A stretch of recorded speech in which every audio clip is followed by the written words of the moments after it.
আমাদের এক ভাই প্রশ্ন করেছেন যে অপ্রাপ্ত বয়সে হজ করলে কি ফরজ হজ আদায় হবে? জবাব, হজ ফরজ হওয়ার জন্য যেগুলি শর্ত তা হলো প্রাপ্তবয়স্ক হওয়া।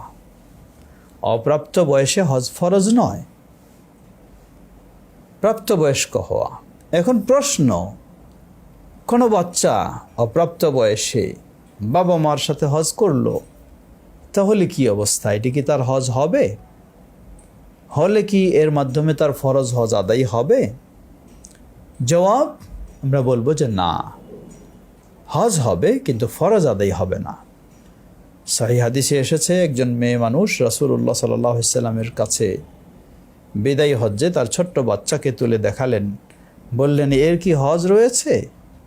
রাসূলুল্লাহ সাল্লাল্লাহু আলাইহি ওয়াসাল্লাম বললেন, হ্যাঁ, হজ রয়েছে।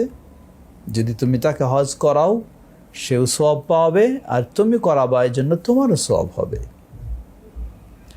আব্দুল্লাহ ইবনে আব্বাস রাদিয়াল্লাহু আনহু থেকে সেই হাদিস বর্ণিত। আরও একটি আব্দুল্লাহ ইবনে আব্বাস রাদিয়াল্লাহু আনহু থেকে বর্ণিত, তিনি বলছেন রাসূল সাল্লাম থেকে শুনে তিনি বলেন যে আমার কাছ থেকে নিয়ে নাও, তোমরা সেই হাদিস শুনে নাও। কি?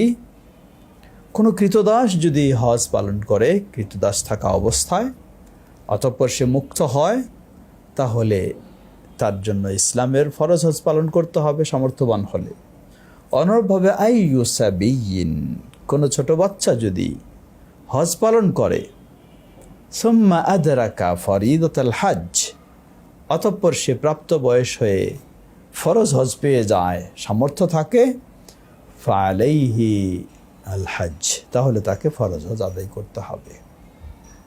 তো এই হাদিসও প্রমাণ করে স্পষ্ট যে অপ্রাপ্ত বয়স্ককে হজ করানো যাবে, অসুবিধা নেই, তার সওয়াব হবে। যে বাবা মা করাবে, বাবা মারও সওয়াব হবে, কিন্তু এটি তার ফরজ হজ হিসাবে আদায় হবে না, বিশেষ করে কৃতদাস এবং অপ্রাপ্ত বয়সের শিশুদের জন্য, সন্তান ছেলে বা মেয়ে তাদের জন্য। তারা প্রাপ্ত বয়স যদি হয়, তখন যদি সামর্থ্য রাখে, তাহলে তাদের হজ অবশ্যই ফরজ হিসাবে পালন করতে হবে। ওয়াল্লাহু তাআলা আ'লাম।